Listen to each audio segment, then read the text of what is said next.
The girl had just tucked herself under the blankets 1 second, only for the next second to have them yanked straight off. Half asleep, she thought it was her mischievous little brother playing a prank, but when she looked toward the door, she found no one there at all. Puzzled, the girl tried to sit up, only to be suddenly pinned down on the bed by a large, forceful hand. Then, a sinister face loomed over her, yet no one could have expected that this evil figure was actually the girl's father. But now, he bore no resemblance to a father at all, his gaze slowly drifting toward the girl's fully developed body. With a lecherous grin, he murmured that the girl was no longer a child but a grown woman now. Faced with this demon-like version of her father, the girl was frozen in terror, unable to move. Just as she braced herself for the horrifying act she feared was coming, her father suddenly changed his mind, and slowly walked out of the room. But what disgusted the girl even more was that the next morning, her father acted as if nothing had happened, cheerfully greeting her as usual, yet all she could see in her mind was the revolting face of her father from the night before. Unable to face such a two-faced parent, the girl could only turn away in furious silence and leave. But the strange occurrences in this household were far from over. The mother, usually gentle and kind, acted unusually rude during dinner. Not only did she chew loudly with impolite smacking sounds, but even the simplest greens were devoured in one bite,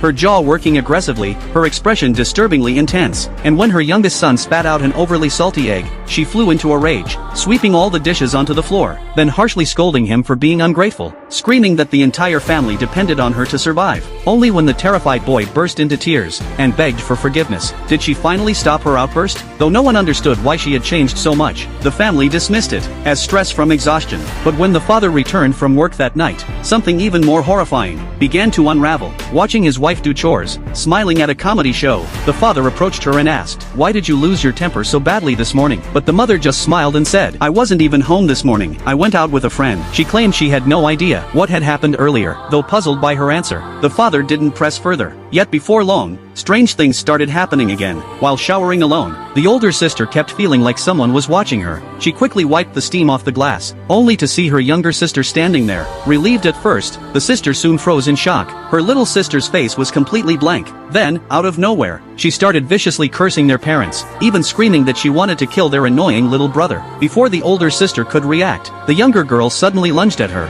slamming into her with terrifying force. The older sister was utterly bewildered by her sister's bizarre behavior, yet out of deep concern, she still sought her out after the shower to ask what had happened. To her surprise, the younger sister calmly insisted, "I was in my room the whole time, I never left." Seeing the disbelief on her sister's face, the younger girl pulled her into the bedroom, pleading, "Let me stay with you tonight." Then, in a hushed, trembling voice, she recounted everything. How their father had crept into her room the night before, his unsettling gaze, the vile words he'd whispered. Now, combined with their mother's inexplicable rage that morning, an overwhelming dread took hold. It felt as if their entire family had descended into madness overnight.